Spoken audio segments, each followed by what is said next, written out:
अपना channel teaching करिए centre पे।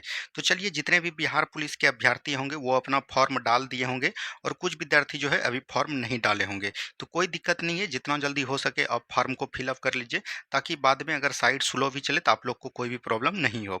तो आज से हम लोग जो प्रारंभ कर रहे हैं बिहार पुलिस सिपाही भर्ती, ये जो 19,838 पोस्ट जो आपका आया है, इसके लिए हम लोग जितने भी ज्ञान बिंदु में प्रैक्टिस सेट हुए थे, ज्ञान बिंदु में जितने भी प्रैक्टिस सेट हुए हैं, लगभग जो है 30 से 35 प्रैक्टिस सेट हुए हैं और ये सभी प्रैक्टिस सेट हम आपको करवा देंगे।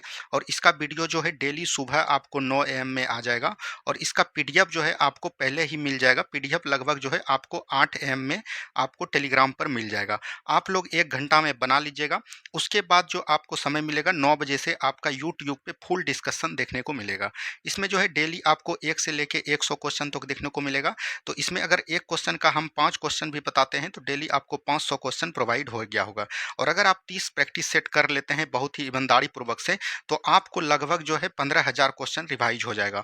और हम आपको दावे के साथ कह सकते हैं कि 15,000 क्वेश्चन अगर आप पढ़ लेते हैं तो आप जो है वयस्क हो चुके हैं। आपको पता होगा कि एक भी क्वेश्चन बाहर नहीं जाएगा। ठीक है, तो किसी को कोई दिक्कत नहीं। टाइम आपका हो गया कि 9 बजे सुबह पर डे आएगा और इसका पीडीएफ जो है आपको 8 बजे मिल जाएगा। मात्र 1 घंटा आपको जो है बनाने का समय मिलेगा और जीके जीएस में बनाने के लिए 1 घंटा काफ़ी समय है 100 क्वेश्चन में। तो ये आपका प्रैक्टिस सेट 1 है। तो यहाँ पर देख रहे होंगे ये आपका प्रैक्टिस सेट 1 है। तो चलिए, बिना देरी का हम लोग शुरुआत करते हैं आज के प्रैक्टिस सेट क्वेश्चन से। तो आज का पहला नंबर क्वेश्चन में दिया गया है, ऋग्वेद के किस मंडल में देवता सोम का उल्लेख है। यहाँ पर पहला क्वेश्चन आपने पढ़ लिया होगा और बना भी लिया होगा। तो देखिए, ऋग्वेद बात करेंगे। वेद वेद कितने प्रकार के हैं? वेद जो है 4 प्रकार के होते हैं। तो सबसे पहले कौन होता है? ऋग्वेद होता है। उसके बाद आपका कौन हो जाएगा? यजुर्वेद हो जाएगा। क्या हो जाएगा? यजुर्वेद हो जाएगा। उसके बाद बात करेंगे तो कौन सा वेद हो जाएगा? सामवेद हो जाएगा।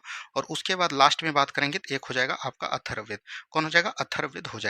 तो सबसे पुराना वेद कौन होता है? तो याद रखनी है, ऋग्वेद होता है। अब देखिए, ऋग्वेद में के जब बात करेंगे तो ऋग्वेद में आपको पता है कि कुल जो है कितने मंडल हैं? 10 मंडल हैं। कितने मंडल हैं? 10 मंडल हैं। और याद रखनी है 1028 सूक्त हो जाएंगे। क्या हो जाएंगे? 1028 सूक्त हो जाएंगे। तो इस 10 मंडल में जो है अलग अलग मंडल में अलग अलग चर्चा की गई है। यहाँ पर पूछा गया है कि सोम देवता का उल्लेख। तो सोम देवता का उल्लेख आपको पता है कि ऋग्वेद के 90 मंडल में है। कहाँ पर है? 90 मंडल में है। तो यहाँ से तो राइट आंसर हो जाएगा आपका 90 मंडल। यहाँ पर आपको है तीसरा मंडल। तीसरा मंडल में क्या दिया गया है? गायत्री मंत्र का उल्लेख दिया गया है। क्या बोलेंगे? गायत्री मंत्र का उल्लेख, जो आपका होता है ओम भूर्भुवः, उसी का उल्लेख दिया गया है। अच्छा, आपको पता होगा कि गायत्री मंत्र का उल्लेख जो है किसने किया था? तो याद रखनी है, विश्वामित्र ने। किसने किया था? विश्वामित्र। इसका राइट आंसर हो जाएगा। ठीक है, अब देखिए यहाँ पर है 8वें मंडल। 8वें मंडल को हम लोग मिलाकर क्या कहते हैं? इसको छिद्र कहते हैं। ठीक है, और 10वें मंडल की बात करेंगे तो 10वें मंडल में जो है, जैसे हो गया, याद रखनी है, पहला क्रम जो निकला था ब्राह्मण था। उसके बाद आपका क्या हो जाएगा? वैश्य हो जाएगा। उसके बाद क्या हो जाएगा? क्षत्रिय हो जाएगा। उसके बाद जो है शूद्र हो जाएगा। तो सबसे पहले जो है 10वें मंडल में शूद्र की चर्चा की गई है। तो ये भी चीज़ ध्यान दीजिएगा, पूछा गया प्रश्न है। और 10वें मंडल में बोल सकते हैं ये जो है 4 वर्णों का उल्लेख किया गया। क्या बोलेंगे? 4 वर्ण जो हुआ करते थे, 4 वर्गों का उल्लेख किया गया। तो यहाँ से किसी को कोई दिक्कत नहीं। और यहाँ पर ऋग्वेद, यजुर्वेद और सामवेद, इस तीनों वेद को हम लोग क्या बोलते हैं? वेद त्रयी के नाम से जानते हैं। अब जो है लगभग वेद से क्वेश्चन आपका बाहर नहीं जाएगा। अगर आप इस तरह से 100 क्वेश्चन को पर डे देखते हैं और उसको डिस्क्राइब करते हैं तो एक भी क्वेश्चन आपका एग्जाम में बाहर नहीं जाएगा। ये आपको पता चल गया होगा। तो चलिए बढ़ते हैं हम लोग अगले प्रश्न की तरफ। नेक्स्ट क्वेश्चन यहाँ पर दिया गया है। नेक्स्ट क्वेश्चन है, जैन धर्म के 23वें तीर्थकर कौन थे? देखिए, यहाँ पर बात करेंगे जैन धर्म। क्या बात करेंगे? जैन धर्म। जैन धर्म की बात करेगा तो जैन धर्म का संस्थापक की बात करेगा तो जैन धर्म का संस्थापक आपको पता हो जाएगा कौन हो जाएगा? ऋषभदेव हो जाएंगे। कौन हो जाएंगे? ऋषभदेव हो जाएंगे। जैन धर्म में बात करेंगे तो कुल 24 तीर्थकर हुए। कितने तीर्थकर हुए? कुल 24 तीर्थकर इसमें हुए। तो 24 तीर्थकर में अगर पहला तीर्थकर की बात करेगा तो वो हो जाएगा आपका ऋषभदेव। ऋषभदेव पहला तीर्थकर हो जाएगा। तो यहाँ पर पूछा जा रहा है 23वां तीर्थकर। 23वां तीर्थकर की बात करेगा, 23वां तीर्थकर आपका हो जाएगा पार्श्वनाथ। कौन हो जाएंगे? पार्श्वनाथ हो जाएंगे। ठीक है, अगर यहाँ पर अगर सिर्फ आपको पूछे कि जैन धर्म का संस्थापक कौन हो जाएगा, तब तो हो जाएगा ऋषभदेव। लेकिन यहीं पर अगर वास्तविक शब्द को लगा दे, ऋषभदेव का बोल सकते हैं जैन धर्म का वास्तविक संस्थापक कौन हो जाएगा, तब आपका आंसर चेंज हो जाएगा, महावीर स्वामी हो जाएगा। क्या हो जाएगा? महावीर स्वामी हो जाएगा। महावीर स्वामी की बात करेंगे तो जैन धर्म के ये बोल सकते हैं ये जो है अंतिम एवं 24वें तीर्थकर हुए। क्या हुए? अंतिम एवं 24वें तीर्थकर हुए। अब देखिए, ये जो पहचान चित्र इसका पुना जाता है कि कौन सा, ये जो है बोल सकते हैं जैन तीर्थकर का क्या क्या पहचान चिन्ह था। यहाँ पर से सवाल को अगर देखिएगा तो पार्श्वनाथ का क्या हो जाएगा? सांप हो जाएगा। क्या बोलते हैं? सांप बोलेंगे। ठीक है, महावीर स्वामी की बोलेंगे तो सिंह हो जाएगा, क्या हो जाएगा? सिंह हो जाएगा। ऋषभ देव की बात करें तो ये प्रथम तीर्थंकर हुए और इसका चिन्ह क्या हो जाएगा? इसका वृषभ भी हो जाता है, सांड भी कहीं-कहीं मिलता है, ठीक है? और बैल भी मिलता है। अरिस्टिनेमी जो है याद रखिएगा जैन धर्म के 22वें तीर्थंकर हुए और इसका पहचान चित्र क्या था? तो याद रखनी है शंख हो जाएगा, प्रतीक चिन्ह क्या हो जाएगा? शंख हो जाएगा। तो यहाँ से किसी को कोई दिक्कत नहीं। अब देखिए यहाँ से जो सवाल एक बार पूछा गया था आपके बिहार पुलिस में, पार्श्वनाथ का जो है जन्म कहाँ पर हुआ था? ये पूछा गया था। तो याद रखिएगा वाराणसी में हुआ था। कहाँ पर हुआ था? काशी के वाराणसी में। काशी लिख सकते हैं, काशी में। और किसका पुत्र था? तो याद रखनी है अश्वसेन का पुत्र था। क्या बोलेंगे? अश्वसेन का पुत्र हो जाएगा, ठीक है? किसी को कोई दिक्कत नहीं। बढ़ते हैं हम लोग अगले प्रश्न की तरफ। आगे की सवाल को हम लोग देखेंगे, निम्न में से किस लेखों में अशोक का नाम अशोक मिलता है? देखिए अब लेख नहीं होगा, यहाँ पर इसको अभिलेख बना सकते हैं, ठीक है? अभिलेख तो बोल सकते हैं अभिलेख। तो अभिलेख की चर्चा सबसे पहले किस शासक ने किया था? तो बोल सकते हैं मौर्य वंश के शासक अशोक ने। क्या बोलेंगे? मौर्य वंश का प्रतापी शासक कौन हुआ करता था? अशोक हुआ करता था। और अशोक ने ही सबसे पहले जो है अभिलेख जारी किया। अभिलेख जो जारी किया तो इसने कुल 14 अभिलेख जारी किए। कितने के? कुल 14 अभिलेख किए, बड़े अभिलेख। और इसमें जो है इसका सबसे बड़ा अभिलेख अगर पूछेगा आपको, सबसे बड़ा अगर अभिलेख पूछेगा तो वो आपका हो जाएगा 7वां अभिलेख। कौन हो जाएगा? 7वां। और सबसे अगर छोटा अभिलेख की बात करेगा, सबसे छोटा अभिलेख अगर आपको पूछेगा तो वो हो जाएगा आपका रुम्मनदेही अभिलेख। क्या बोलेंगे? रुम्मनदेही अभिलेख हो जाएगा, ठीक है? अब देखिए यहाँ पर से अशोक का जो अशोक नाम मिलता है, ये मास्की, गुर्जरा और उडनगोल्ड और एक याद रखिएगा नेट्टूर, इन सभी जो है बोल सकते हैं जगह पर क्या मिलता है लेखों में? अशोक का नाम अशोक मिलता है। अब याद रखिएगा ये अभिलेख जो है सब होते कहाँ हैं? तो मास्की अभिलेख कहाँ पर है? कर्नाटक में है। कहाँ पर हो जाएगा? कर्नाटक में। उडनगुलम भी कहाँ पर है? कर्नाटक में। और गुर्जरा अभिलेख कहाँ पर हो जाएगा? तो ये मध्य प्रदेश में हो जाएगा। कहाँ पर हो जाएगा? मध्य प्रदेश में हो जाएगा, ठीक है? अब देखिए यहाँ पर बात करेंगे, एक जो है राजस्थान में अभिलेख है। क्या बोलेंगे? राजस्थान में अभिलेख है जिसको हम लोग भाबरू अभिलेख के नाम से जानते हैं। क्या बोलेंगे? भाबरू अभिलेख के नाम से जानते हैं। और भाबरू अभिलेख में जो है अशोक को क्या बताया गया? तो मगध का सम्राट बताया गया। क्या बोलेंगे? मगध का सम्राट बताया गया। तो यहाँ से आपका प्रश्न पूछा जाता है, ठीक है? तो राइट आंसर यहाँ से क्या हो जाएगा? ऑप्शन नंबर डी हो जाएगा। तो आप लोगों ने बना लिया होगा, ठीक है? चलिए आगे की बात करेंगे। नेक्स्ट क्वेश्चन यहाँ पर दिया गया है। नेक्स्ट क्वेश्चन को ध्यान से देखिए। महमूद गजनवी ने का सबसे चर्चित आक्रमण सोमनाथ मंदिर पर कब था? देखिए महमूद गजनवी की बात करेगा तो ये जो है एक बोल सकते हैं तुर्की मुसलमान था। क्या था? तुर्की मुसलमान था। और भारत पर इन्होंने जो है बोल सकते हैं 1000 बीसी से लेकर 1000 ईस्वी से लेकर 1027 ईस्वी तक जो है आक्रमण किए। और कुल कितने बार आक्रमण किए? 17 बार आक्रमण किए। कितने बार किए? 17 बार आक्रमण किए। इसका आक्रमण का एक ही उद्देश्य था, याद रखनी है, भारत में जो है आक्रमण कर वहां से जो है धन की प्राप्ति करना। क्या बोलेंगे? धन की प्राप्ति करना। और बोल सकते हैं मध्य एशिया में जाकर जो है इस्लामी सत्ता को स्थापित करना, ये इनका उद्देश्य था मोहम्मद गजनबी का। मोहम्मद गजनबी ने जो है सबसे पहले जो आक्रमण किया था 1000 ईस्वी में आक्रमण किया था। और ये जो है भारत के बोल सकते हैं सीमावर्ती क्षेत्रों को जीता था, ठीक है? लेकिन उसका बाद जो बोल सकते हैं सबसे जो चर्चित आक्रमण किया गया था, सबसे चर्चित आक्रमण जो किया गया था 1025 ईस्वी में किया गया था। और किसके द्वारा किया गया था? तो याद रखनी है सोमनाथ मंदिर में। कहाँ पर किया गया था? सोमनाथ मंदिर में। और यहाँ पर बोल सकते हैं यहाँ पर से जो है लगभग 20,000 दिनार की प्राप्ति हुआ था। क्या बोलेंगे? 20,000 दिनार की प्राप्ति हुआ था। इसका राइट आंसर हो जाएगा ऑप्शन नंबर ए। जब सोमनाथ मंदिर पर इन्होंने आक्रमण किया तो सोमनाथ मंदिर से ये जो है जा रहे थे मध्य एशिया की तरफ, वहीं पर जो है यहाँ पर याद रखनी है सिंध के जाटों ने जो है इनका विरोध किया था। तो जब जा रहे थे इनके पास बहुत ज़्यादा संपत्ति था तो उस समय तो कुछ नहीं किया, लेकिन जब ये वहाँ पर चल गए फिर वापस आए 1027 ईस्वी में। और सबसे जो मोहम्मद गजनवी का अंतिम आक्रमण था वह किसको था? किसके खिलाफ था? बोल सकते हैं जाटों के खिलाफ था। सिंध के जाटों के खिलाफ इनका आक्रमण अंतिम आक्रमण था। तो ये चीज़ ध्यान दीजिएगा। तो राइट आंसर यहाँ से हो जाएगा ऑप्शन नंबर ए। अगर ऑप्शन नंबर ए आपने लगाया होगा तो आपका बिल्कुल राइट आंसर हो जाएगा। अब देखिए मोहम्मद गजनबी के साथ जो भारत आने वाला रचनाकार था उनका नाम था अलबरूनी। क्या था? अलबरूनी। अलबरूनी का एक पुस्तक भी है, तो याद रखनी है किताब उल हिंद। क्या पूछा जाएगा आपको? किताब उल हिंद किसकी रचना है? तो याद रखनी है अलबरूनी की रचना है। यहाँ से आपका सवाल बनता है, ठीक है? चलिए आगे की बात करेंगे। नेक्स्ट क्वेश्चन यहाँ पर दिया गया है। नेक्स्ट क्वेश्चन है हुमायूं द्वारा लड़े गए 4 प्रमुख युद्धों का सही क्रम क्या है? देखिए हुमायूं तो कई सारे युद्ध लड़े। क्या बोलेंगे? कई सारे युद्ध लड़े, लेकिन उनमें से ये 4 युद्ध जो है बहुत इंपॉर्टेंट होता है। हुमायूं बोलेंगे तो ये जो है मुगल वंश के सम्राट थे। क्या बोलेंगे? मुगल वंश के शासक थे। तो ये चीज ध्यान दीजिएगा। क्या था? मुगल वंश का शासक। और मुगल वंश की स्थापना सबसे पहले जानिए किसने किया था? तो ये बाबर ने किया था। किसने किया था? बाबर ने किया था। और किसको हरा कर किया था? तो इब्राहिम लोदी को हरा कर किया था। और कब किया था? 1526 ईस्वी में। कब किया था? 1526 ईस्वी में किया था। अब देखिए इनके द्वारा जो युद्ध लड़ा गया था, यहाँ पर है देवरा का युद्ध। देवरा की बात करेंगे, एक देवरा का युद्ध लड़ा गया था। उसके बाद बात करेंगे तो यहाँ पर चौसा का युद्ध लड़ा गया था। उसके बाद बात करेंगे तो यहाँ पर बिलग्राम का युद्ध लड़ा गया था। बिलग्राम को ही हम लोग कन्नौज के युद्ध के नाम से जाना जाता है। और एक युद्ध जो आपका लड़ा गया था सरहिंद का युद्ध लड़ा गया था।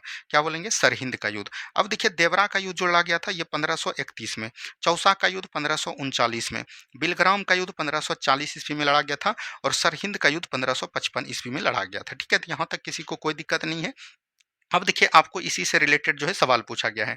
तो आपको यहाँ पर दिख रहा होगा देवरा का युद्ध 1531, चौसा 1539, बिलग्राम जो है 1540 और सरहिंद जो है 1555। तो राइट आंसर क्या हो जाएगा? ऑप्शन नंबर ए हो जाएगा। ठीक है। अब देखिए देवरा का जो युद्ध लड़ा था ये बोल सकते हैं हुमायूं के बीच लड़ा गया था और बोल सकते हैं ये जो है अफगानी मूल के शासन इब्राहिम लोदी के बीच लड़ा गया था, तो जिसमें हुमायूं की जीत हुई थी। वहीं चौसा की बात करेगा तो ये जो है हुमायूं और बोल सकते हैं शेरशाह सूरी के बीच लड़ा गया था। शेरशाह सूरी के बीच लड़ा गया था जिसमें कि शेरशाह सूरी की जीत हुई थी। 1540 की जब बात करेगा बिलग्राम या कन्नज का युद्ध, तो इसमें जो है ये भी युद्ध जो हुमायूं और शेरशाह सूरी के बीच लड़ा गया था और कहा जाता है कि हुमायूं का जो है इसमें पराजित होता है और हुमायूं को भारत से बाहर जाना पड़ता है और इसी युद्ध के दौरान जो है शेरशाह सूरी ने जो है सूरी वंश की स्थापना किया। ठीक है, तो कोई दिक्कत नहीं है। और ये 1555 में जो सरहिंद का युद्ध होता है, यह इसमें जो है किसका किसका युद्ध होता है? हुमायूं और बोल सकते हैं सिकंदर शाह सूरी के बीच होता है। क्या बोलेंगे? हुमायूं और सिकंदर शाह सूरी के बीच जो है युद्ध होता है। इसमें पुनः जो है जिस तरह से यहाँ से जो है 1540 में कन्नौज के युद्ध में जो है हुमायूं का जो है पराजित हुआ था और इसी के जगह पे मुगल वंश के स्थान पर जो है सूरी वंश की स्थापना डाला था, उसी तरह 1555 में सरहिंद के युद्ध में जो है हुमायूं ने पुनः जो है मुगल वंश को स्थापित किया और सिकंदर शाह सूरी को जो है सूरी वंश को पराजित किया। तो यहाँ से आपका सवाल पूछा जाता है, तो राइट आंसर हो जाएगा ऑप्शन नंबर ए। ठीक है, चलिए आगे की बात करेंगे। आगे का क्वेश्चन देखिए क्या बोला गया। राजस्व के निम्न दिए गए व्यवस्था के तहत सरकार और किसान के बीच कोई बिचौलिया वर्ग नहीं था। देखिए तीन व्यवस्था हमने कई बार बताया है, एक अस्थाई बंदोबस्त, एक महलबारी और एक रैयतबारी। तो ये जो रैयतबारी व्यवस्था था इसमें जो है डायरेक्ट जो है किसान जो है बोल सकते हैं अंग्रेजी सेना को डायरेक्ट जाके जमा करते थे। क्या बोलेंगे? अंग्रेजी सेना को डायरेक्ट जाके जमा करते थे। तो ये चीज़ ध्यान दीजिएगा, इसमें कोई भी बिचौलिया नहीं था। लेकिन ये बात करेंगे ये जो है कब लागू हुआ था? 1820 ईस्वी में लागू हुआ था। करने वाले कौन थे?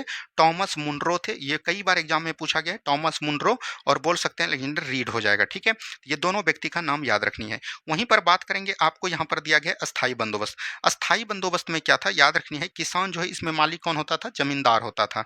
किसान जो है जमींदार से टैक्स वसूल करता था और जमींदार जो है अंग्रेजी सेना में जितना किसान से टैक्स वसूलता था उसका जो है 90% जो है ये अंग्रेजी सेना को देता था। तो इसमें जो है जमींदार क्या हो गया? बिचौलिया हो गया। और ये बोल सकते हैं कहाँ कितना पर लागू था? 1793 में था। और इसको लागू करने वाला कौन था? वायसराय था। तो याद रखनी है कॉर्नवालिस हो जाएंगे। क्या हो जाएंगे? कॉर्नवालिस हो जाएंगे। उसी प्रकार की महलबारी भी था। महलबारी भी बोल सकते हैं कितना प्रतिशत पे था? तो ये महलबारी की बात करेगा तो लगभग 31% भूभाग पर लागू था। और बोल सकते हैं इसको जो लागू करने वाला कौन था? हॉल्ट मैकेंजे था। क्या बोलेंगे? हॉल्ट मैकेंजी था। ठीक है, यहाँ से आपका सवाल पूछा जाता है। ठीक है, चलिए आगे की बात करेंगे। नेक्स्ट क्वेश्चन को ध्यान से पढ़िए क्या बोला गया है। नेक्स्ट क्वेश्चन यहाँ पर दिया गया है, निम्न में से किस गवर्नर जनरल वायसराय को एक अफगान शेर अली अफरीदी ने पोर्ट ब्लेयर में चाकू मारकर हत्या कर दिया? तो इसका राइट तो आंसर हो जाएगा लॉर्ड मेयो। लॉर्ड मेयो की भारत में वायसराय के कार्यकाल की तरफ देखिएगा तो 1869 से लेकर 1872 तक देखा जाता है। ठीक है, तो यहीं पर जो है बोल सकते हैं भारत में क्या बोलेंगे? लॉर्ड मेयो के द्वारा भारत में जो है पहली जनगणना किसके द्वारा स्टार्ट किया गया था? पहली जनगणना की बात करेंगे तो वो किसके द्वारा? लॉर्ड मेयो के द्वारा। और कब किया गया था? 1872 ईस्वी में। इसी के द्वारा जो है बोल सकते हैं अजमेर में जो है एंग्लो बोल सकते हैं मेयो कॉलेज का स्थापना किया गया। ये भी कब किया गया था? 1872 में। और 1872 में ही याद रखिएगा पोर्ट ब्लेयर, अंडमान के पोर्ट ब्लेयर में उस समय जो है काले पानी की सजा दिया जाता था। क्या दिया जाता था? काला पानी का सजा दिया जाता था। वहीं पर जेल घूमने गए थे कौन? Lord Mayo. और लॉर्ड मेयो के बोल सकते हैं अफगान शेर अफरीदी ने जो है हत्या कर दिया। और ये किस जाति से बिलोंग करते थे? तो सोम्पेन जाति से बिलोंग करते थे। क्या बोलेंगे? सोम्पेन जाति से बिलोंग करते थे। तो राइट आंसर क्या हो जाएगा? ऑप्शन नंबर बी हो जाएगा। ठीक है, चलिए आगे की बात करेंगे। नेक्स्ट क्वेश्चन यहाँ पर दिया गया है, 1857 ईस्वी की क्रांति से संबंधित में किस इतिहासकार का मत था कि वह राष्ट्रीय विद्रोह था? तो रखिए राष्ट्रीय विद्रोह की बात करेगा तो यहाँ पर कौन हो जाएगा? डिजरेली हो जाएगा। क्या हो जाएगा? डिजरेली हो जाएगा। 1857 का जो विद्रोह हुआ था इसमें कई जो है बोल सकते हैं रचनाकार, कई व्यक्ति जो है अलग अलग अपना मत दिए थे। क्या बोलेंगे? अलग अलग अपना मत दिए थे। उड़ी से रिलेटेड क्वेश्चन है। तो वह राष्ट्रीय विद्रोह था, ये कहने वाले कौन थे? डिजरेली थे। कौन थे? डिजरेली थे। यहीं पर सर जॉन लॉरेंस एवं सीले ने क्या क्या था? इसको बोला था सिपाही विद्रोह। क्या बोलेंगे? सिपाही विद्रोह बोला था। क्या बोला था? सिपाही विद्रोह बोला था। वहीं जेम्स ऑट्रम एवं बोल सकते हैं डब्ल्यू टेलर ने इसको क्या बोला था, तो बोल सकते हैं ये जो हिंदू और मुस्लिम का, क्या बोलेंगे, हिंदू और मुस्लिम का बोल सकते हैं, ये जो है बोल सकते हैं संयंत्र है, ठीक है। और टी आर होम्स ने क्या किया था, इसको जो है बर्बरता का युद्ध कहा था, क्या बोलेंगे, हिंदू और मुस्लिम का बर्बरता का युद्ध बोला गया था। ये सब बात एकदम याद रखिएगा, यहाँ से सवाल पूछा जाता है। और एक सवाल इसमें आपको पूछने को मिलेगा, तो याद रखनी है, इसमें जो एक और सवाल आपको पूछा जाता है वो पूछा जाता है आरसी मजूमदार। आरसी मजूमदार ने क्या कहा था, तो ये चीज ध्यान दीजिएगा। आरसी मजूमदार ने कहा था, तो ना तो ये बोल सकते हैं संयंत्र है, मतलब इसका इसी तरह का कथन था कि ना ही यह युद्ध है और ना ही यह संयंत्र है। यह चीज एकदम आपको ध्यान देनी है, ठीक है। चलिए आगे की बात करेंगे। नेक्स्ट क्वेश्चन है, महाराष्ट्र के एक क्रांतिकारी पत्रिका काल का संपादन किसने किया था। देखिए महाराष्ट्र में जो है अनेक लोगों ने जो है संपादन किए थे क्रांतिकारी को लेकर, लेकिन में इसमें जो काल का संपादक किया था वो कौन किया था, प्रांजपे ने किया था। किसने किया था, प्रांजपे ने। वहीं वीरेंद्र कुमार घोष की बात करेंगे और भूपेंद्र नाथ दत्त, दोनों ने में किसका किया था, तो याद रखनी है युगांतर पत्रिका की खोज किया था। क्या बोलेंगे, युगांतर पत्रिका की खोज किया था, ठीक है। और बाल गंगाधर तिलक ने क्या किया था, तो याद रखनी है केसरी, क्या बोलेंगे, केसरी और बोलेंगे मराठा, केसरी और मराठा पुस्तक की रचना की थी, पत्रिका की रचना किया था। वहीं केसरी की बात करेंगे तो ये जो है किस भाषा में था, तो मराठा भाषा में था। और मराठा की बात करेंगे तो ये इंग्लिश भाषा में था। तो ये याद रखिएगा, तो ऑप्शन नंबर ए यहाँ से बिल्कुल राइट आंसर आपका हो जाएगा, ठीक है। चलिए बढ़ते हैं अगले सवाल की तरफ। नेक्स्ट क्वेश्चन की बात करेंगे। नेक्स्ट क्वेश्चन है यहाँ पर, निम्नलिखित में से कौन कैबिनेट मिशन के सदस्य नहीं थे। तो कैबिनेट मिशन की बात करेगा, तो कैबिनेट मिशन का भारत आगमन कब हुआ था, 24 मार्च 1946 को हुआ था। कब हुआ था, 24 मार्च 1946 को हुआ था। इसमें 3 सदस्य आए थे। कितने सदस्य आए थे, 3 सदस्य। तीनों सदस्य की याद करने का ट्रिक है काल। के से हो जाएगा स्टेफर्ड क्रिप्स, क्या बोलेंगे, स्टेफर्ड क्रिप्स हो जाएगा, ठीक है। स्टेफर्ड क्रिप्स हो जाएगा, तो यहाँ से ये याद रखिएगा, क्रिप्स को ये ध्यान रखिएगा, तो यहाँ से याद हो जाएगा। ए से हो जाएगा अलेक्जेंडर, क्या बोलेंगे, अलेक्जेंडर हो जाएंगे, ठीक है। और यहाँ पर बात करेंगे एल से, तो एल से हो जाएगा पैथविक लॉरेंस, क्या हो जाएगा, पैथविक लॉरेंस हो जाएंगे। तो यहाँ पर से ये याद रखिएगा। अब पूछा जाएगा जो आपको सवाल, कैबिनेट मिशन जो भारत आया था उसका अध्यक्ष कौन बन के आया था, तो अध्यक्ष बन के आया था पैथविक लॉरेंस। कौन बन के आया था, पैथविक लॉरेंस आया था। क्लीमेंट एटली नहीं होगा। क्लीमेंट एटली याद रखिएगा, ये जो है ब्रिटेन के प्रधानमंत्री हुआ करते थे, ब्रिटेन के प्रधानमंत्री। और ये बोल सकते हैं कि भारत जब आज़ाद हुआ था, पूछा गया है प्रश्न, भारत जब आज़ाद हुआ था उस समय ब्रिटेन के प्रधानमंत्री कौन थे, ये क्लीमेंट एटली हो जाएगा। किसी को कोई दिक्कत नहीं। बढ़ते हैं हम लोग अगले सवाल की तरफ। आगे की बात करेंगे। नेक्स्ट क्वेश्चन है, असत्य मिलान का चयन करें। तो चलिए हम लोग असत्य मिलान का चयन करते हैं। इंडियन लिंक का स्थापना शशिर कुमार घोष ने किया था, और कब किया था, 1875 में किया था। वेद समाज की स्थापना आचार्य केसर चंद सेन ने किया था, बिल्कुल राइट आंसर है, 1867 में किया था। तत्वबोधनी सवाल देवेंद्र नाथ ठाकुर ने किया था, और कब किया था, 1839 में किया था। यहाँ पर बात करेंगे बालिका विद्यालय दादा भाई नौरोजी के द्वारा, ये गलत हो जाएगा। बालिका विद्यालय की बात करेंगे तो ये जो है ज्योतिबा फुले ने किया था। किसने किया था, महात्मा ज्योतिबा फुले के द्वारा किया गया था। और ये कब किया गया था, महज 1851 ईस्वी में किया गया था। कितना में, 1851 ईस्वी में। वहीं दादा भाई की बात करेंगे, दादा भाई नौरोजी जो एक ऐसे व्यक्ति हुए जिसने जो है सबसे पहले जो है आय निर्धारण किया, क्या बोलेंगे, धन के निष्कासन का सिद्धांत दिया और आय जो है निर्धारण किया। और आय जो निर्धारण किया ये कब किया, 1868 ईस्वी में किए। और किस पुस्तिका में किए, तो याद रखनी है। बात करेंगे कितना रुपया प्रति व्यक्ति आए, तो 20 रुपया प्रति व्यक्ति आयत किए। Grand old man of India किसको कहते हैं, तो वो कहते हैं हम लोग दादा भाई नौरोजी को, ठीक है। तो राइट आंसर हो जाएगा ऑप्शन नंबर डी। चलिए आगे की बात करेंगे, किस आयोग की सिफारिश पर लोक सेवा आयोग की गठन को अनुशंसा दिया गया। तो ये देखिए 1926 में इसका गठन किया गया। और बोल सकते हैं किस सिफारिश पर, तो ली आयोग। ली आयोग का गठन कब किया गया था, 1923 में किया गया था। और इसी के सिफारिश पर साइमन का बोल सकते हैं लोक सेवा आयोग की स्थापना किया गया। अब यहाँ पर पूछा जाएगा अधिनियम। अधिनियम ये कौन सा हो जाएगा, तो याद रखनी है, ये अधिनियम जो हो जाएगा 1919 का अधिनियम हो जाएगा। कौन सा अधिनियम हो जाएगा, 1919 का अधिनियम। बटलर समिति की बात करेगा तो इसका गठन 1927 में किया गया था। साइमन कमीशन का आयोग का गठन 1927 में, लेकिन ये भारत कब आए थे, तो 1928 में आए थे। क्रिप्स आयोग का स्थापना 1942 में किया गया था, ठीक है। चलिए आगे की बात करेंगे। नेक्स्ट क्वेश्चन है, निम्न में से किसकी डेकोमेरॉन प्रसिद्ध पुस्तक है। तो ये किसका हो जाएगा, तो ये बोकेसियो का हो जाएगा। किसका हो जाएगा, बोकेसियो का हो जाएगा। तो ये चीज ध्यान दीजिएगा। पेट्रोट का पूछेगा तो इनको हम लोग क्या बोलते हैं, मानववाद का जनक बोलेंगे। क्या बोलेंगे, मानववाद का जनक। और टॉमस मोर जो है, टॉमस मोर जो है ये याद रखिएगा, इसका एक पुस्तक है यूटेसेपिया कुछ करके है, जो कि बिहार दरोगा 2213 वाला पोस्ट में जो है इसको पूछा गया था। तो इस तरह के साहित्य पुस्तक विश्व इतिहास से पूछे जाते हैं, तो ये चीज ध्यान दीजिएगा। जाएगा। यहाँ पर से एक और पूछा जाता है तो याद रखनी है सोशल कॉन्ट्रैक्ट। क्या बोलेंगे? सोशल कॉन्ट्रैक्ट किसकी रचना है? तो याद रखनी है ये रूसो की रचना हो जाएगा। क्या हो जाएगा? रूसो की रचना हो जाएगा। ठीक है, यहाँ से क्वेश्चन आपका बनता है। आगे की बात करेंगे, नेक्स्ट क्वेश्चन है प्रथम विश्व युद्ध में निम्न में से कौन सा देश मित्र राष्ट्र में शामिल नहीं था? देखिए प्रथम युद्ध कब हुआ था? तो याद रखनी है, बोल सकते हैं ऑस्ट्रिया के राजकुमार की हत्या कर दिया था और राजा का नाम क्या था? फर्डिनेंड। फर्डिनेंड की हत्या जब कर दिया गया था तो उसी के समय 1914 से लेके 1918 तक जो है प्रथम विश्व युद्ध हुआ। और प्रथम विश्व युद्ध जो हुआ इसमें जो है बोल सकते हैं पूरा विश्व जो है दो भागों में बट गया। कितने भागों में? दो भागों में बट गया। इसमें कौन-कौन था? एक आपका हो जाएगा मित्र राष्ट्र और एक आपका हो जाएगा ध्रुवीय राष्ट्र। ठीक है, मित्र राष्ट्र और ध्रुवीय राष्ट्र। अब देखिए मित्र राष्ट्र में जो है कौन-कौन देश शामिल थे? तो इसमें जो हो जाएगा आपका जापान हो जाएगा। क्या हो जाएगा? जापान हो जाएगा। उसके बात करिएगा तो इसमें फ्रांस हो जाएगा। क्या हो जाएगा? फ्रांस हो जाएगा।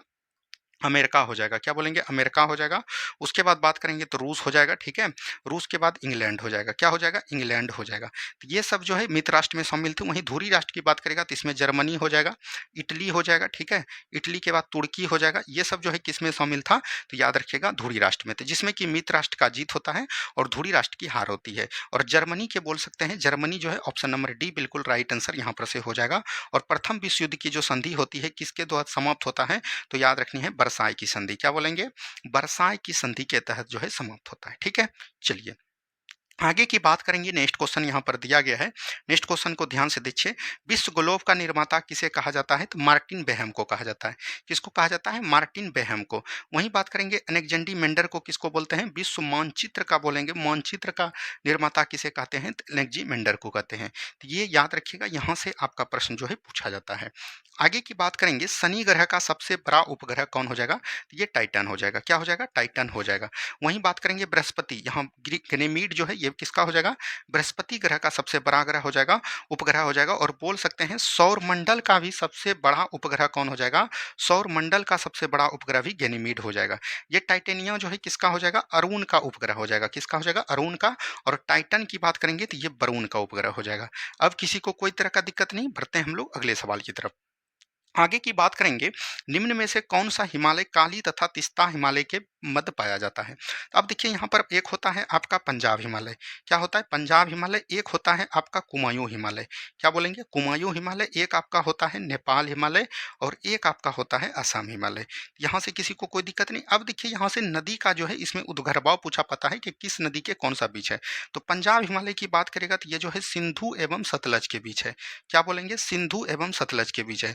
कुमायूं हिमालय की बात करेगा तो ये जो है सतलज एवं बोल सकते हैं काली नदी के बीच है। ठीक है, और यहाँ पर बात करेंगे नेपाल हिमालय, ये जो है काली एवं बोल सकते हैं तिस्ता नदी के बीच है। और असम हिमालय की बात करेगा तो ये तिस्ता ब्रह्मपुत्र बोल सकते हैं या तो दिहांग बोल सकते हैं, जो भी आपको ठीक लगे। तो ये हो जाएगा। तो अब देखिए आपको क्या पूछ रहा है? काली एवं तिस्ता पूछ रहा है। काली एवं तिस्ता के बीच कौन हो जाएगा? नेपाल हिमालय। तो नेपाल हिमालय बिल्कुल राइट आंसर हो जाएगा। जब इस तरह से पढ़िएगा तो एक भी क्वेश्चन आपका गलत नहीं होगा। अब देखिए ये जो प्रादेशिक रूप में जो हिमालय को बांटा गया था, ये किसने बांटा था? ये वैज्ञानिक का नाम भी यहाँ पर पूछा जाता है, तो याद रखनी है। इस व्यक्ति का नाम हो जाएगा सर सिडनी बुर्राट। क्या बोलेंगे? सिडनी बुर्राट नामक व्यक्ति ने जो है प्रादेशिक प्रादेशिक रूप से जो है हिमालय को 4 भागों में बाँटा था। पंजाब हिमालय, कुमायूं हिमालय, नेपाल हिमालय, असम हिमालय। अब देखिए इसकी अवस्थिति तो नहीं पूछी जाएगी, लेकिन आपको जो है इसका लंबाई पूछा जाएगा। पंजाब हिमालय की लंबाई की बात करेगा तो 520 किलोमीटर है। ठीक है, कुमायूं हिमालय की लंबाई की बात करेगा तो 320 किलोमीटर, उस ये 560 होता है। ठीक है, उसके बाद नेपाल हिमालय की बात करेगा तो ये 800 किलोमीटर होता है। और असम हिमालय की बात करेगा तो ये जो कितना होता है, तो याद रखनी है 750 किलोमीटर होता है। यहाँ से इस तरह के प्रश्न पूछे जाते हैं, तो इसको एकदम याद रखनी है। चलिए आगे की तरफ हम लोग बढ़ते हैं। निम्न में से कौन सा दर्रा मुंबई एवं पुणे के बीच स्थित है? तो मुंबई एवं पुणे के बीच जब पूछ दिया तो ये हो जाएगा भोरघाट दर्रा। कौन हो जाएगा? भोरघाट दर्रा हो जाएगा। अब देखिए वहीं पर जो है मुंबई में एक थालगढ़ दर्रा है।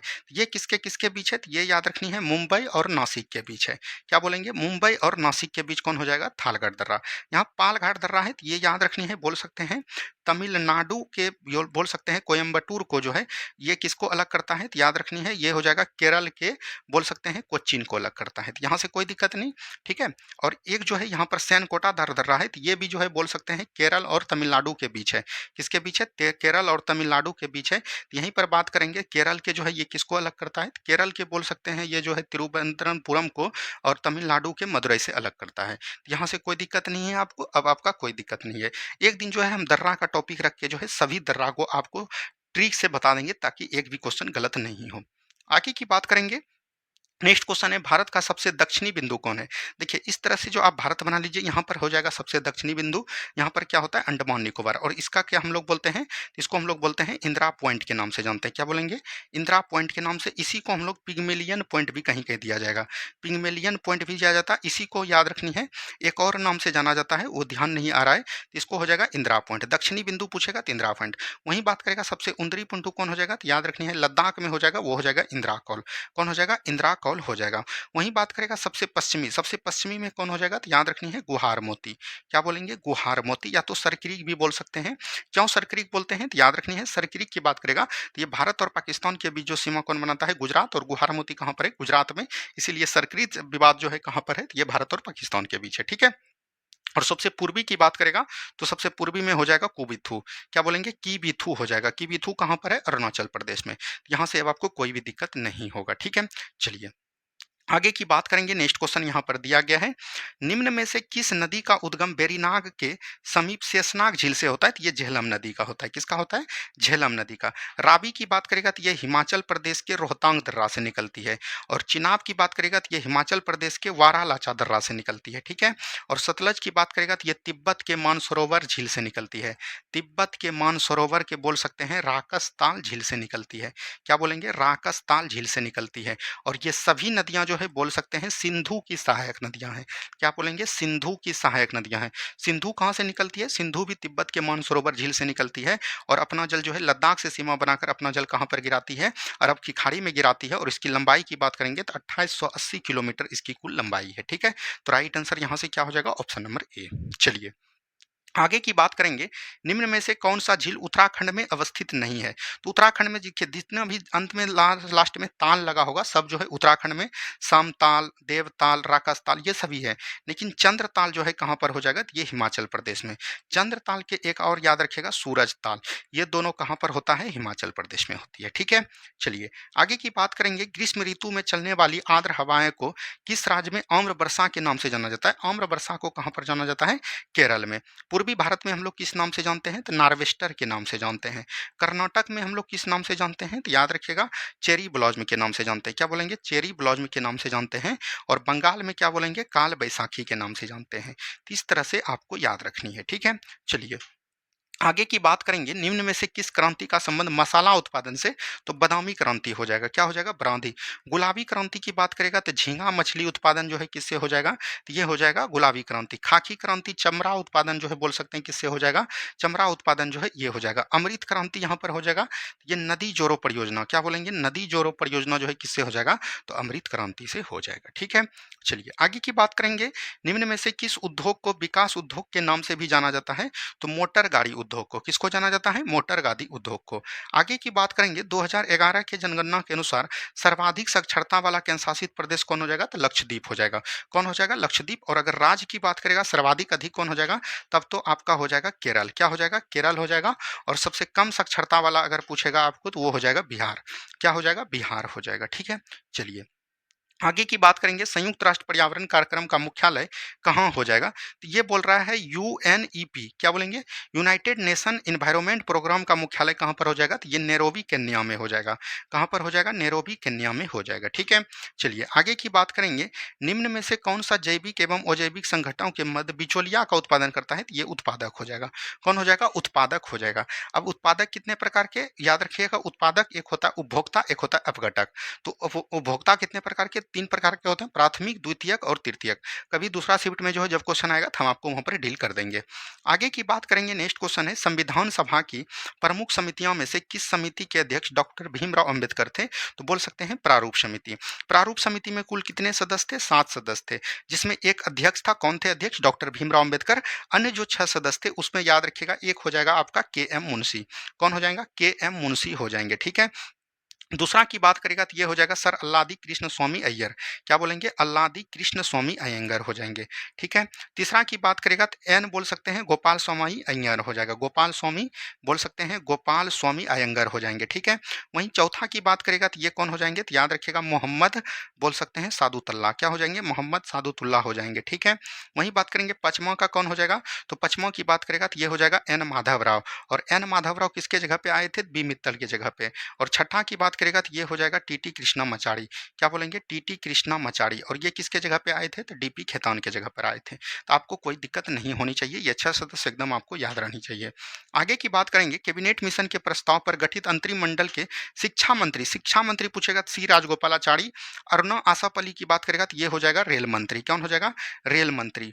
यहाँ पर जगजीवन राम हो जाएगा श्रम मंत्री, ठीक है। और राजेंद्र प्रसाद की बात करेगा तो ये हो जाएगा खाद्य मंत्री। खाद्य एवं कृषि मंत्री कौन हो जाएंगे? तो वो हो जाएंगे राजेंद्र प्रसाद, ठीक है। चलिए आगे की बात करेंगे, भारतीय संविधान में राज्यपाल की नियुक्ति संबंधी प्रक्रिया कहाँ से लिया गया है? कनाडा से। कहाँ से लिया गया है? कनाडा से। जर्मनी से क्या लिया गया है? तो याद रखनी है आपातकाल। आपातकाल में जब मौलिक अधिकार जो निलंबित होते हैं उसकी चर्चा जर्मनी से संविधान से। आयरलैंड से क्या लिया गया है? तो बोल सकते हैं आयरलैंड से जो लिखा गया है डीपीएसपी लिया गया है। डीपीएसपी बोल सकते हैं। और राज्यसभा में सीटों का विवरण। दक्षिण अफ्रीका से क्या लिया गया है? संविधान संशोधन प्रक्रिया। क्या बोलेंगे? संविधान संशोधन प्रक्रिया कहाँ से लिया गया है? ये डीपीएसपी से लिया गया है, सॉरी दक्षिण अफ्रीका से, ठीक है। आगे की बात करेंगे, निम्न में से कौन सा राज्य छठी अनुसूची में शामिल नहीं है? छठी अनुसूची की बात करेगा तो इसमें जो है 4 पूर्वोत्तर राज्य के बारे में बताया गया था। और 4 पूर्वोत्तर राज्यों, ये इसको याद करने का ट्रिक है एएमटीएम। जैसे ए से बोल सकते हैं कौन हो जाएगा? असम हो जाएगा। एम से क्या हो जाएगा? तो याद रखनी है मेघालय हो जाएगा। क्या हो जाएगा? मेघालय हो जाएगा। टी से क्या हो जाएगा? त्रिपुरा हो जाएगा। और एम से फिर से क्या हो जाएगा? तो मिजोरम हो जाएगा। याद रखनी है, इसमें जो आपको ऑप्शन छटाएगा मणिपुर छटाएगा या पश्चिम बंगाल, तो मणिपुर राइट आंसर हो जाएगा, ठीक है। चलिए आगे की बात करेंगे, नेक्स्ट क्वेश्चन यहाँ पर दिया गया है, निम्न में से किस राज्य का गठन वर्ष 1987 में नहीं हुआ था? देखिए बात करेंगे, फजल अली आयोग के समय जो है 14 राज्यों का गठन हुआ था। और बोल सकते हैं 6 जो है केंद्र शासित प्रदेश का गठन हुआ था।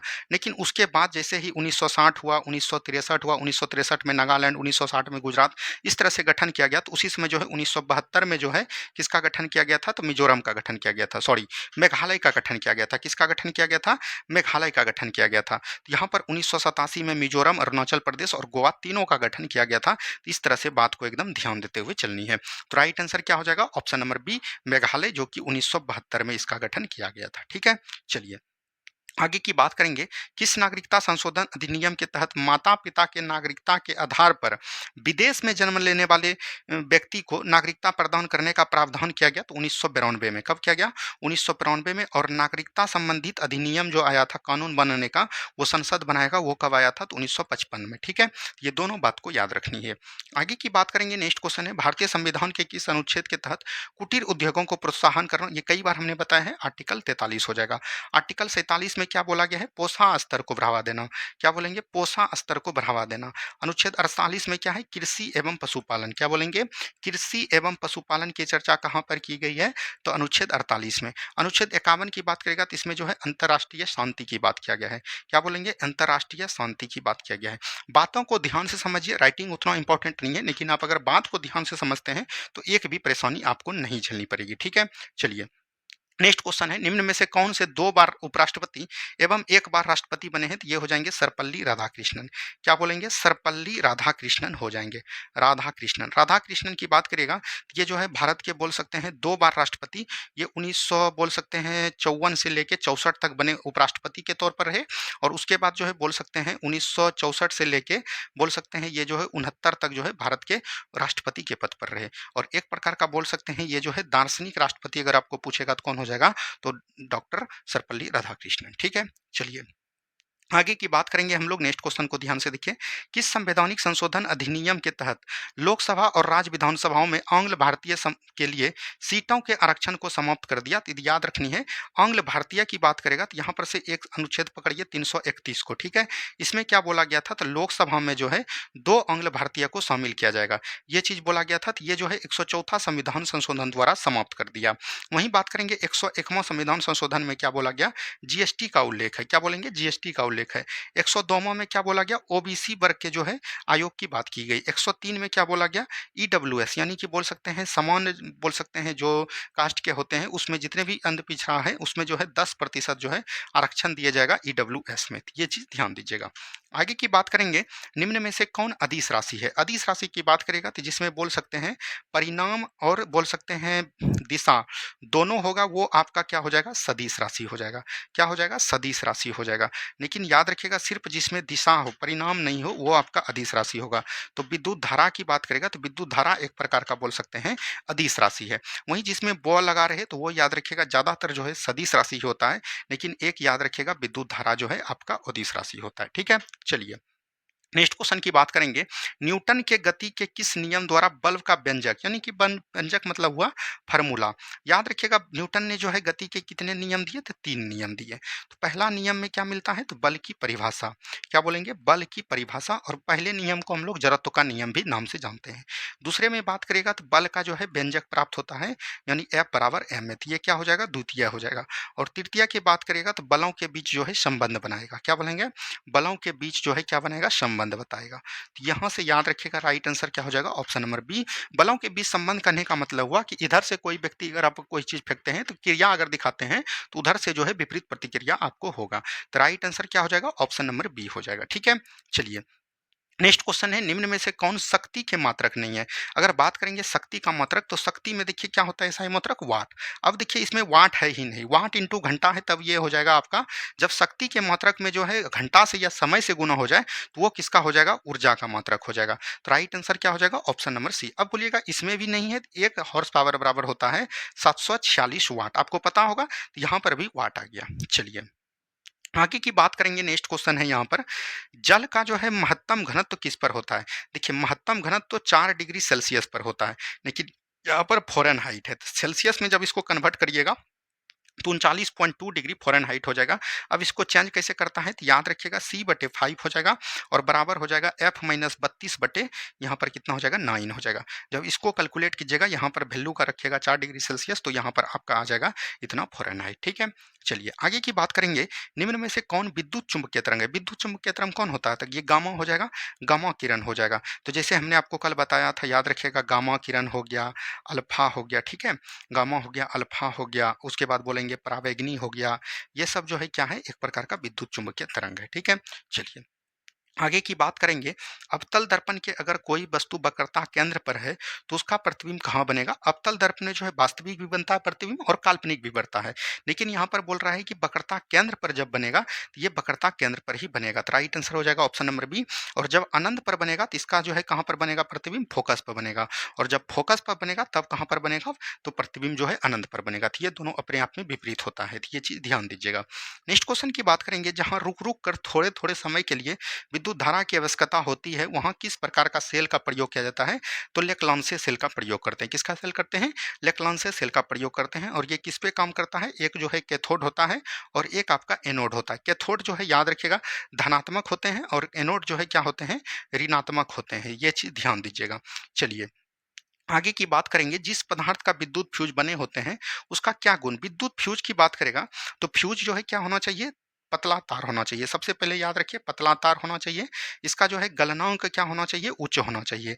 गलनांक उच्च होना चाहिए। और जो है प्रतिरोध क्या होना चाहिए, प्रतिरोध जो है याद रखिए, सॉरी, निम्न गलनांक होना चाहिए। निम्न गलनांक और प्रतिरोध जो है उच्च होना चाहिए, क्योंकि जब निम्न गलनांक नहीं रहेगा तो फ्यूज तार के द्वारा जो है शॉर्ट सर्किट हो जाएगा। तो यहाँ से राइट आंसर हो जाएगा निम्न गलनांक और उच्च प्रतिरोध होना चाहिए। ठीक है, चलिए आगे की बात करेंगे। पृथ्वी पर सबसे ज्यादा कौन सा धातु पाया जाता है। धातु की बात किया गया है और यहाँ पर एक पूछा जाएगा तत्व, एक पूछा जाएगा आपको धातु और एक पूछा जाएगा आपको उपधातु। अब देखिए यहाँ पर से जो तीनों सवाल आपको पूछे जाते हैं इसको ध्यान से देखिए। धातु की बात करेगा तो ये अल्युमिनियम हो जाएगा।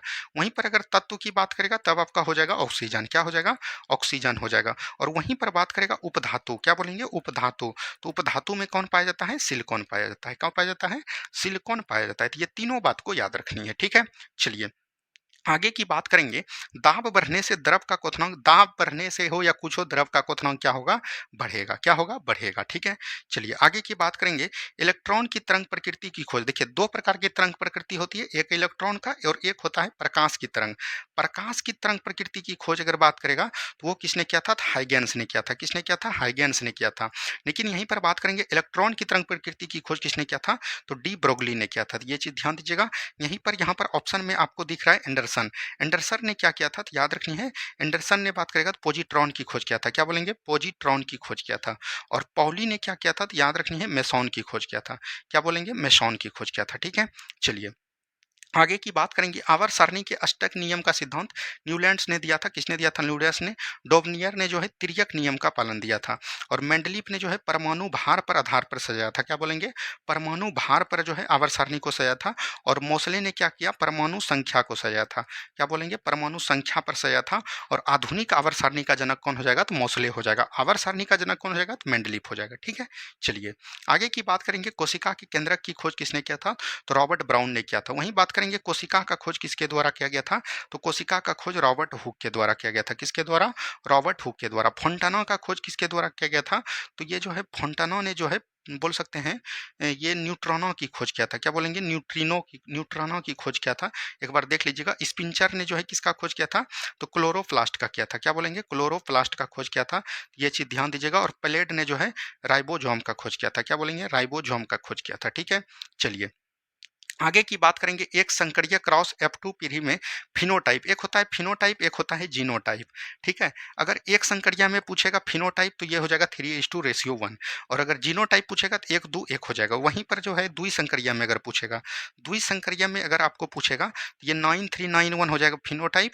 और जीनोटाइप पूछेगा 121, 242 और 121 हो जाएगा। ये बात को ध्यान दीजिएगा। आगे की बात करेंगे। किस शैवाल का प्रयोग अंतरिक्ष यात्री प्रोटीन युक्त भोजन, जल एवं ऑक्सीजन प्राप्त करने के लिए करता है? तो कोलेरा का करता है। किसका करता है? कोलेरा। नेमेनेरिया का प्रयोग कहाँ पर करते हैं? आयोडीन बनाने में। कहाँ पर? आयोडीन बनाने में। और कोलेरा एक प्रकार का बोल सकते हैं हरा शैवाल है। क्या हो जाएगा? हरा शैवाल। और आयोडीन बनाने में लेमिनेरिया जो प्राप्त किया जाता है ये कौन प्रकार का होता है? भूरा शैवाल होता है। क्या बोलेंगे? भूरा शैवाल होता है। ठीक है, तो इसको ध्यान दीजिएगा।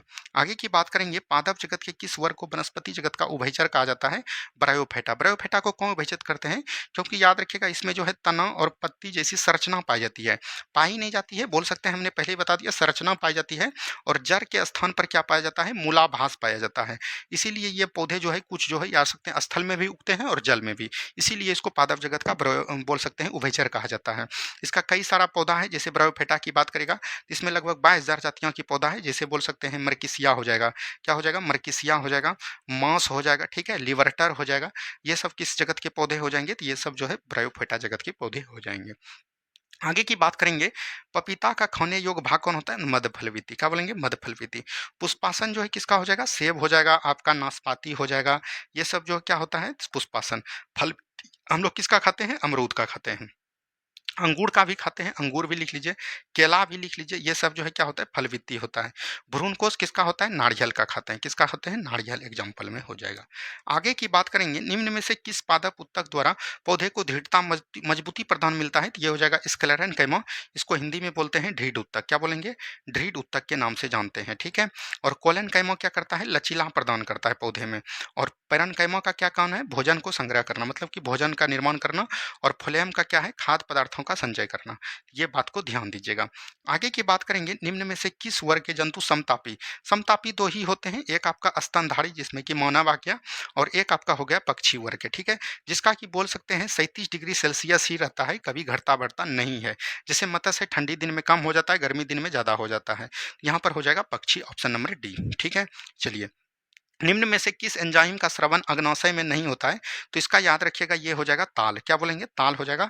ट्रिप्सिन हो जाएगा, एमाइलेज हो जाएगा, और जो है ये लाइपेज हो जाएगा। इरिप्सिन का जो है पचन कहाँ पर होता है? छोटी आंत में होता है। क्या बोलेंगे? छोटी आंत। तो यही राइट आंसर हो जाएगा। अग्नाशय बोल सकते हैं एक प्रकार का जो है मिक्स्ड ग्लैंड है। क्या बोलेंगे? मिक्स्ड ग्लैंड हो जाएगा। और इसी के जो है बोल सकते हैं बीटा सेल से जो है क्या निकलती है? इंसुलिन निकलता है, जो कि मधुमेह पर नियंत्रित करती है।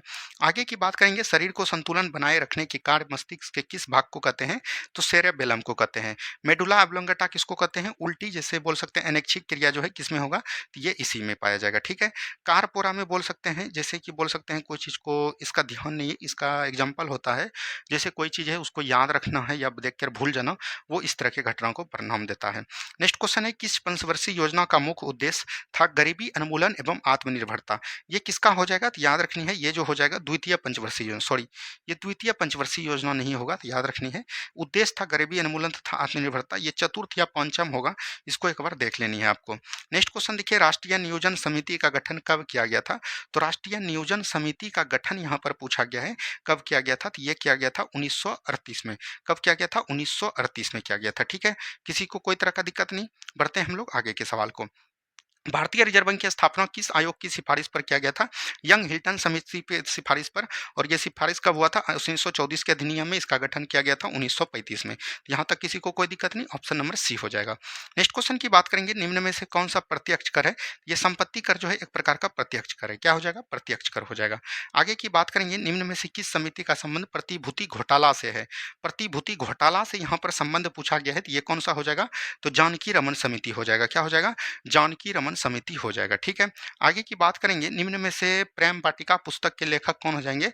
तो प्रेम वाटिका पुस्तक के लेखक की बात करेगा तो ये रसखान हो जाएंगे। विष्णु शर्मा की बात करेगा तो ये पंचतंत्र हो जाएंगे। कौन हो जाएंगे? पंचतंत्र हो जाएंगे। आगे की बात करेंगे, अंतर्राष्ट्रीय परमाणु ऊर्जा एजेंसी का मुख्यालय कहाँ पर स्थित है? तो अंतर्राष्ट्रीय परमाणु ऊर्जा मुख्यालय की बात करेगा तो ये ऑस्ट्रिया के वियना में हो जाएगा। ठीक है, आगे इसकी बात करेंगे, रमन मैग्सेसे अवार्ड पाने वाले प्रथम भारतीय कौन हो जाएंगे? ये हो जाएंगे आचार्य विनोबा भावे। कौन हो जाएंगे? विनोबा भावे हो जाएंगे। आगे की बात करेंगे, निम्न में से यूनाइटेड किंगडम का राष्ट्रीय पशु पक्षी कौन हो जाएगा? तो यूनाइटेड नेशन किंगडम का कौन हो जाएगा? तो याद रखनी है, रॉबिन रेडवेस्ट हो जाएंगे। क्या हो जाएंगे? रॉबिन रेडवेस्ट हो जाएंगे। आगे की बात करेंगे, निम्नलिखित में से विश्व एड्स दिवस कब मनाते हैं? तो ये तो आपको पता है, 1 दिसंबर को मनाते हैं। कब मनाते हैं? 1 दिसंबर को। भाभा परमाणु अनुसंधान केंद्र कहाँ स्थित है? ट्राम्बे महाराष्ट्र में है। नेक्स्ट क्वेश्चन की बात करेंगे, बिस्मिल्लाह खां का संबंध किस वाद्य यंत्र से हो जाएगा? शहनाई से हो जाएगा। ठीक है, चलिए आगे की बात करेंगे, निम्नलिखित में से किनका समाधि स्थल महाप्रयाण घाट में स्थित है? मतलब कि महाप्रयाण घाट में किसका हो जाएगा? ये राजेंद्र प्रसाद का हो जाएगा। क्या हो जाएगा? राजेंद्र प्रसाद का हो जाएगा। नेक्स्ट क्वेश्चन की बात करेंगे, निम्नलिखित में से किस खिलाड़ी को लाइटनिंग किड के उपनाम से जाना जाता है? लाइटनिंग किड के उपनाम से किसको जाना जाता है? विश्वनाथ आनंद को जाना जाता है। ठीक है, आगे की बात करेंगे, नेशनल डिफेंस एकेडमी एनडीए का मुख्यालय किस स्थान पर हो जाएगा? एनडीए का मुख्यालय की बात करेगा ये हो जाएगा विलिंगटन में। कहाँ पर हो जाएगा? विलिंगटन में हो जाएगा। ठीक है, आगे की बात करेंगे, किस ऑपरेशन के तहत भारत में भूकंप प्रभावित क्षेत्र तुर्की और सीरिया को मानवीय सहायता प्रदान किया गया था? तो ऑपरेशन दोस्त। क्या बोलेंगे? ऑपरेशन दोस्त के द्वारा। ठीक है, नेक्स्ट क्वेश्चन की बात करेंगे, हाल ही में टी20 अंतर्राष्ट्रीय में 100 विकेट की उपलब्धि हासिल करने वाली पहली भारतीय महिला क्रिकेटर कौन बनी है? ये चीज पूछा गया, तो ये बना है दीप्ति शर्मा। कौन बने हैं? दीप्ति शर्मा। नेक्स्ट क्वेश्चन की बात करेगा, डॉक्टर भीमराव अंबेडकर की 131वीं जयंती के अवसर पर 70 फुट ऊंची प्रतिमा स्टेच्यू ऑफ नॉलेज का अनावरण ये लातूर महाराष्ट्र में किया था। कहाँ पर? लातूर महाराष्ट्र में। नेक्स्ट क्वेश्चन की बात करेंगे, किस राज्य में भारत उज्बेकिस्तान द्विवर्षीय सैन्य अभ्यास डस्टली का आयोजन किया गया? डस्टली का जो आयोजन किया गया था ये आपको पता है उत्तराखंड में किया गया था। कहाँ पर? उत्तराखंड में। नेक्स्ट क्वेश्चन की बात करेंगे, 2025 मैड्रिड इंटरनेशनल बुक फेयर की थीम किस देश में होगा? ये क्वेश्चन पूछा गया है। इसका जो राइट आंसर हो जाएगा आपको पता होगा, ये भारत में होने वाला है। ठीक है, चलिए यहाँ से जो है आपका मैथ का क्वेश्चन हो जाता है। मैथ के क्वेश्चन का आंसर हम आपको टेलीग्राम पर भेज देंगे, आप लोगों ने बना लिया होगा। लगभग 20 क्वेश्चन है, इसमें जो है इंग्लिश और हिंदी का भी है, तो उसका डिस्कस करवाना उतना इंपॉर्टेंट नहीं है। अगर आप बोलिएगा तो मैथ का भी अगले दिन से क्वेश्चन का डिस्कस हम लोग करवा देंगे। तो मिलते हैं हम लोग नेक्स्ट वीडियो में। इसी तरह से आपको कैसा लगा आज का प्रैक्टिस सेट, ये भी आपको बतानी है। ठीक लगा या नहीं लगा ये भी आपको कमेंट करनी है। धन्यवाद, मिलते हैं हम लोग नेक्स्ट वीडियो में। जय हिंद, जय भारत।